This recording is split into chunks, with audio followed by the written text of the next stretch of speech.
Nay, hanggang kailan po kayo dito? Hanggang katapusan. Hanggang katapusan? Nay, kakasimula pa lang ng buwan ah. Rod naman, ayaw mo ba ako makasama? O baka naman itong asawa mo ang may ayaw? Ayaw mo ba ako makita ha, Naning? Ah!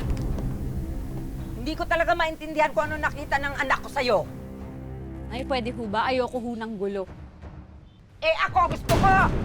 Sabi ko na ako sa'yo, sinira mo ang buhay ng anak ko! Wala siyang mapapala sa'yo! Kailan, hindi kita matatanggap bilang manugang! Naning, pauwi ka na ba? Sakay ka na, hatid na kita sa inyo. Sinasabi ko na nga ba eh, may tinatagong baho itong si Naning. Tama ang hinala ko, may ibang lalaki siya. Makakarating ito kay Rod. Sabi ka nga sa akin ng totoo. Anak ko ba talaga si Jek? Rod, ano man nangyayari sa'yo? Bakit nagsasalita ka ng ganyan? Totoo ba? Totoo ba? Pa-DNA test mo na yung anak mo para matapos na to.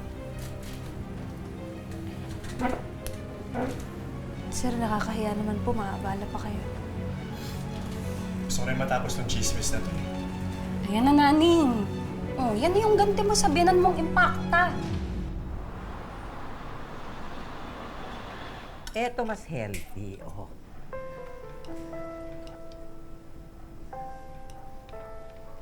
Ano to?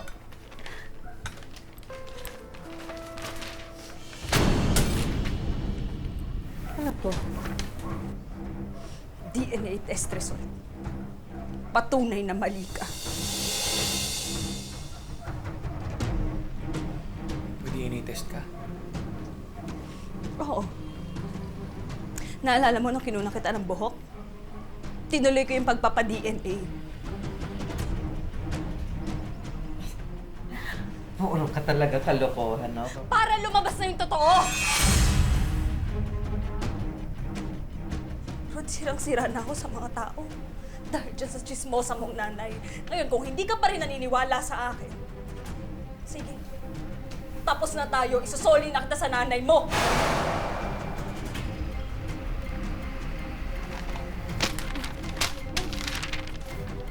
Tignan mo. Basahin mong mabuti dahil patunay to na anak naman talaga ni Rod si Baby Jack. Kaya hindi mo na ako masisiraan dahil nandito na yung totoo. Kaya utang na loob, tigilan niyo na yung paninira sa akin. Saksak mo to sa baga mo! Ha? Kahit ilang DNA test pa ang ipapagawa mo, hindi kita matatanggap. Hindi kita magiging pamilya. Ilusyonada ka. Ilusyonada ka. Manigas ka. Sambit ka lang sa buhay namin ng anak ko. Ay, tama na! Bitiw mo si Naning. Lubayan mo na kami! Ay, mahal kita bilang isang ina. Pero may sariling pamilya na ako. Sila ang responsibilidad ko. Kaya sa pagkakataong ito, sila ang pipiliin ko. Anak, ako ang nanay mo. Ako ang nagluwal sa'yo. Ako ang nagpakahirap buhayin ka. Anak mo pa rin ako. At nanay pa rin kita. Pero kailangan ko maging tatay at asawa sa pamilya ko.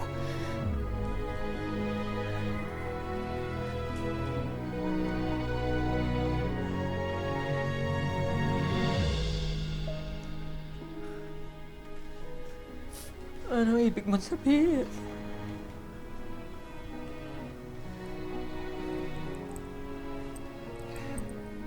Ay, lilipat na po ulit kami ng matitirahan. Magbubukod na kami.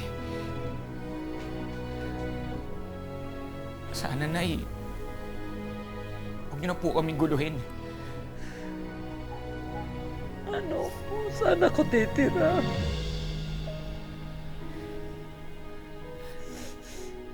Nakapag-advance na po ako dito sa apartment.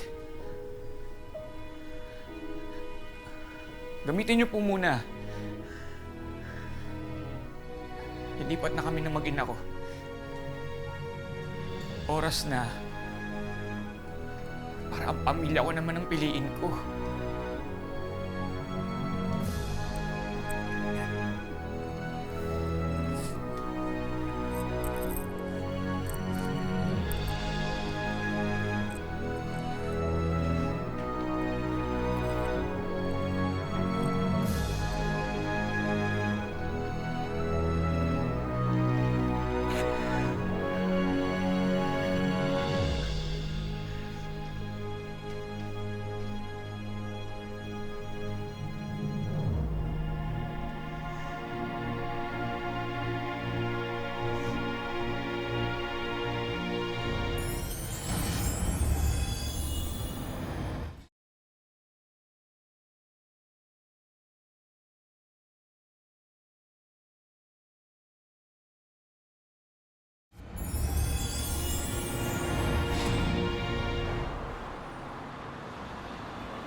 Mahal, pasensya ka na.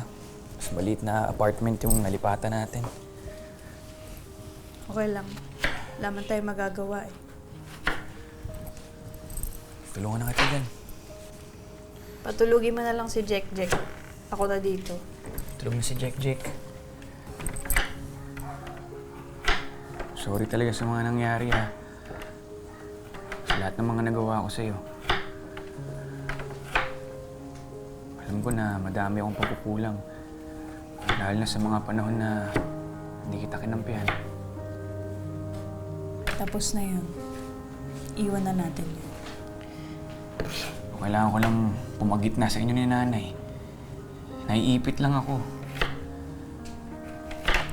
Sana maintindihan mo.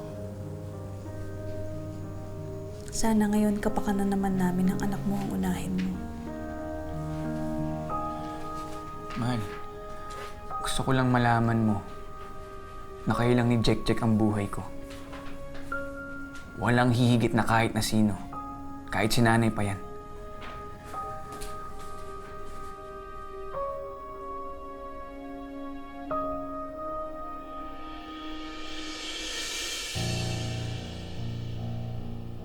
Kasalanan ito ni Naning eh.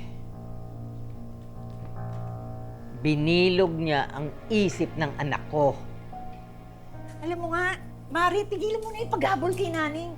Dapat mo na sigurong tanggapin na siya ang pinili ng anak mo. Hindi mo alam ang sinasabi mo. Wala ka kasing anak. Matandang dalaga ka eh. Kaya hanggang ninang ka lang. Hoy, Seni, iniwan ka nga ng anak mo eh. Gusto mo ba, iwan din kita? Marami akong mga pamangkin dyan ang gustong kumupkup sa akin. Pero hindi kita kailangan. Kasi... Inaano-ano kasi ako eh. Pinapainit mo ulo ko lalo eh.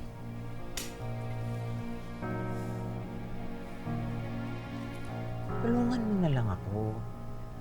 Sige na, para magkita kami ulit ng anak ko. Eh paano nga, igalit nga siya sa'yo. Eh, tanong mo dun sa mga marites. Kung saan sila lumipat. Anong balak mo? Basta, hindi ako magpapatalo sa kanya.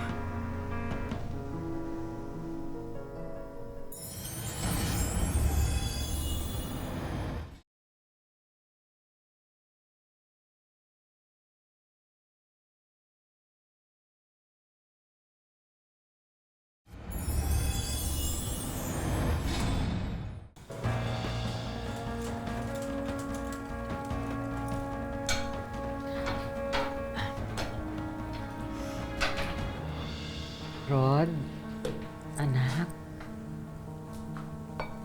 Nay, ano nangyari sa inyo? Ba't di kayo makalakad? Alam mo, nagkasakit ang nanay mo nung umalis kayo. Nangulila, lalo na sa'yo, Rod. hindi ko kayang wala ka, anak. Kailangan kita. Nay, alam niyo naman kung bakit, di ba? Hindi ko naman gusto na mangyari ito. Nakaraan na yon, anak. Alam mo ba, pinahanap ko kayo kay Flor. Kasi gusto kong pumunta dito, kausapin kayo. At humingi ng paumanhin sa lahat ng nagawa ko. Meron lang akong pakiusap sa'yo, ha? Isa lang.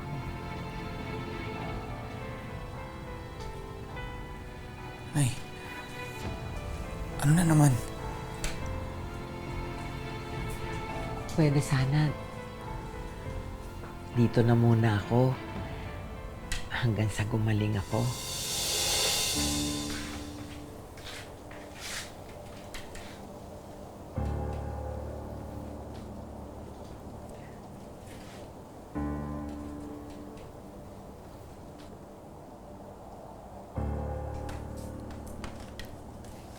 Mahal, ang gagawin natin? Ayoko sana nandito siya. Pero syempre, nanay mo pa rin naman yan.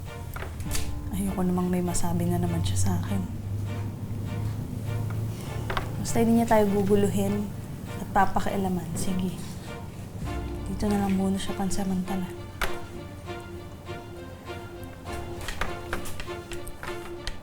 Salamat, mahal. Salamat. Naku.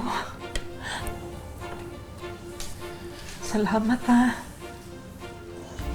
Salamat, naning.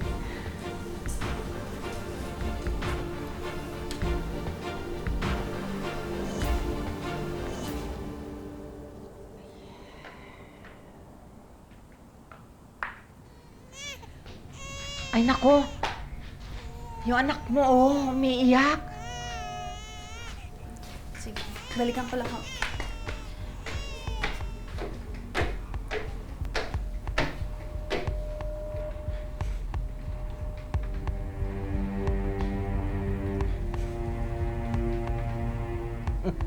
Hindi pa ako tapos sa'yo, naning. Sinihira mo kami ng anak ko. Ito ang dapat sa'yo.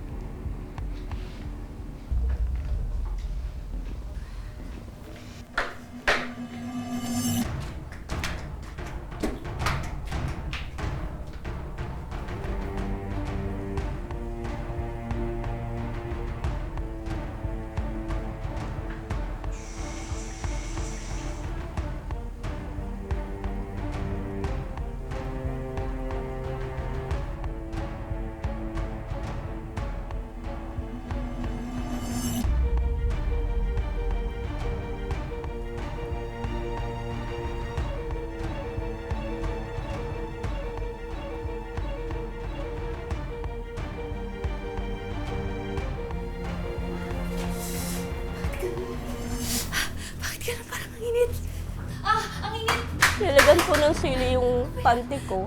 Nagulat po ako dahil pagsuot ko po ng panty ko, sobrang anghang po. Gusto ko pong magwala. Gusto ko pong umiyak. Napakasakit.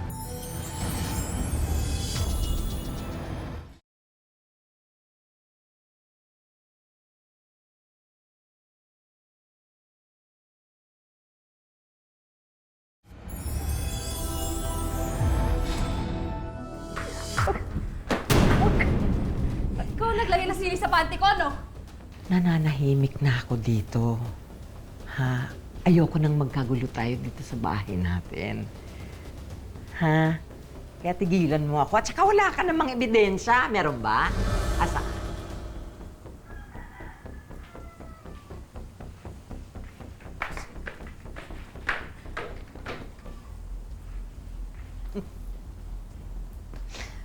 Oh, ano? Di ang galing ko maglumpu-lumpuhan. Nakakabagot yung... Oh, buong araw ka nakaupo. Sakit sa puwet. Ay. Ilang kailan ka ba magpapanggap na may sakit ka? Di ka naman makalakad. Hanggang sa maghiwalay si Rod at yung naning na yan. Guguluhin ko ang buhay nila. Hanggang isa sa kanila sumuko na. Itigil mo na yan. Dali. Nagawa ko na yung paglagay ng sili sa panty. Ano naman kaya ang susunod? Eh di tama nga mo yung kutob ko. Kayo talaga yung naglagay ng sili sa panty ko. Ano yan? Nakakatayo kayo? Hindi kayo limpo? Napakasinungaling niyo talaga. Hanggang ngayon, ang sama-sama pa rin talaga ng ugali niyo. Nakakalakad naman talaga ako. Kaya lang, masakit talaga. Pero sinusubukan ko para naman meron akong pakinabang dito sa bahay. Sinungaling ka? Ang tagal-tagal kong nagtimpi sa inyo. Ang tagal-tagal kong nagtiis. Pero ngayon, hindi na. Ikaw yung chismosa, ikaw yung demonyo, ikaw yung hayop, napakasinungaling mo!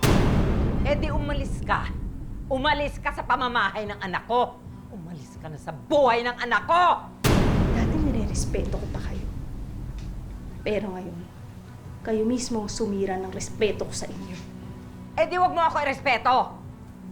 Dahil hindi rin kita nire-respeto kahit kailan hindi. Dahil hindi ka ka-respeto! At marunong din akong lumaban!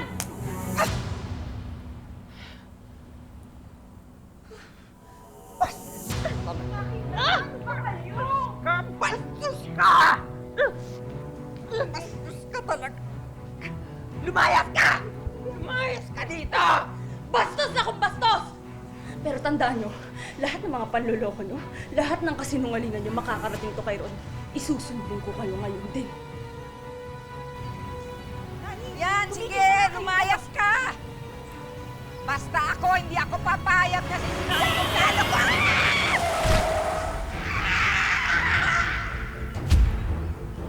Nay! Sammy!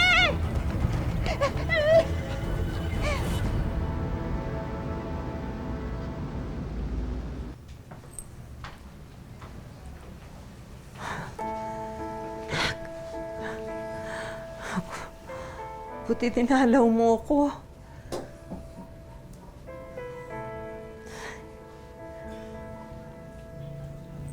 Nakausap ko na yung doktor nyo. Sa makalawa, makakalabas na kayo.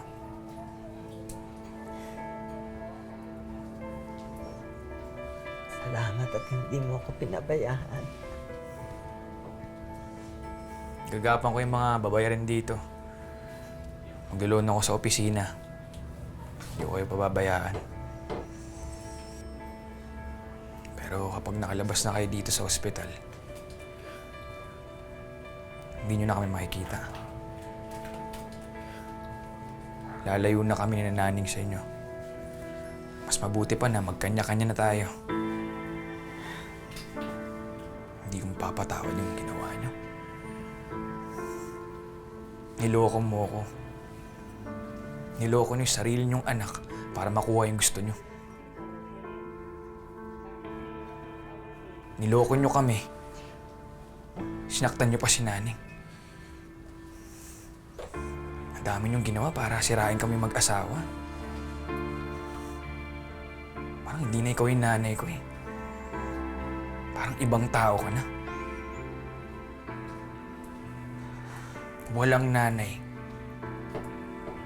ang gagawin nito sa pamilya ng anak niya.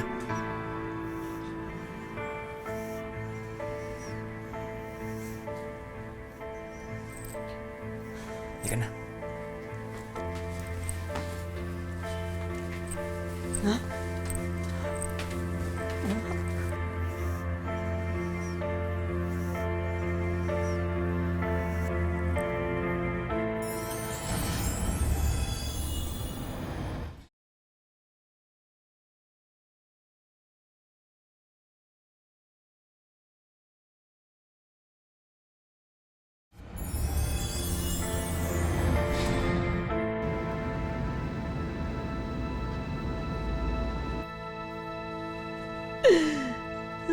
Ron.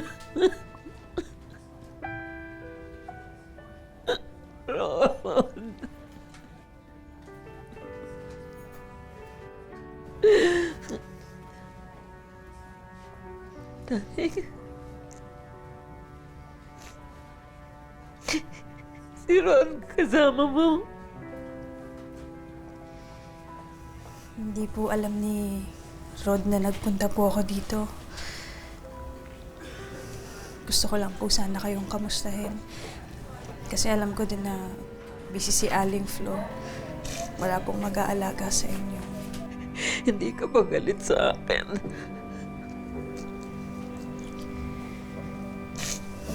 Nagalit po. Pero mas nangingibabaw pa rin po yung pag-aalala ko sa inyo. Lalo pa alam ko mag-isa kayo dito.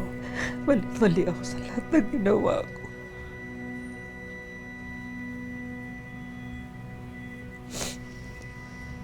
Anong klaseng nanay ako?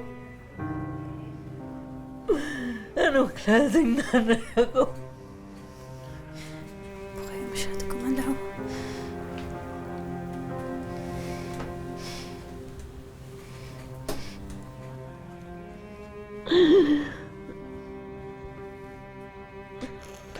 Patawarin mo ako.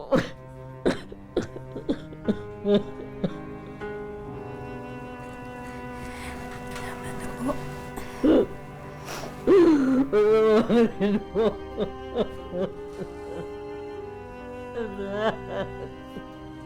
Magsisimula po tayo ulit.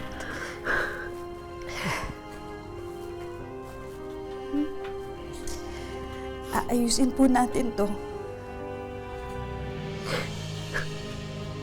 Hindi pa po huli ang lahat.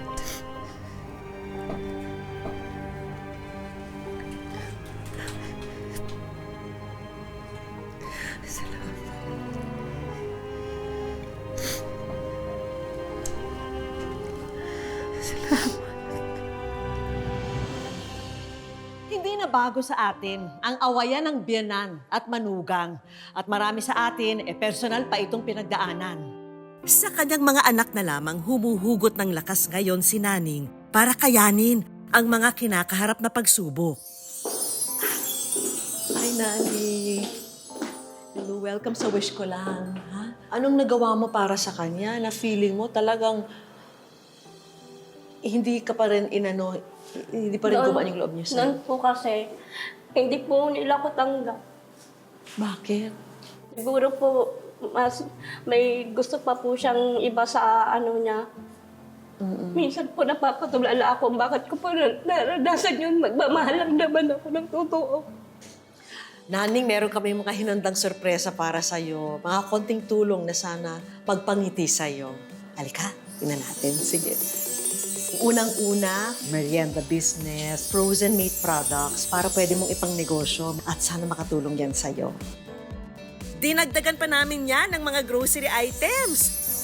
May mga gamit pambahay at mga Melaware set. Alam naming meron ka pang maliit na baby kaya naman magagamit mo itong bagong crib. Sana magamit mo ito lalong-lalo na sa mga bago mong negosyo. Buksan mo. Yan! Meron kang brand new cellphone. Sana magamit mo rin sa mga negosyo mo. Hindi pa riyan nagtatapos ang aming sorpresa para kay Naning. Para naman makapag-relax siya kasama ang kanyang pamilya, isang staycation package na pwede nilang ma-enjoy. Siyempre, para sa anak mo, meron tayong educational assistance. Ha? Yan, ha? Oo. At hindi pwede mawala ang wish ko lang savings para makatulong sa iba mo pang pangangailangan. Ha?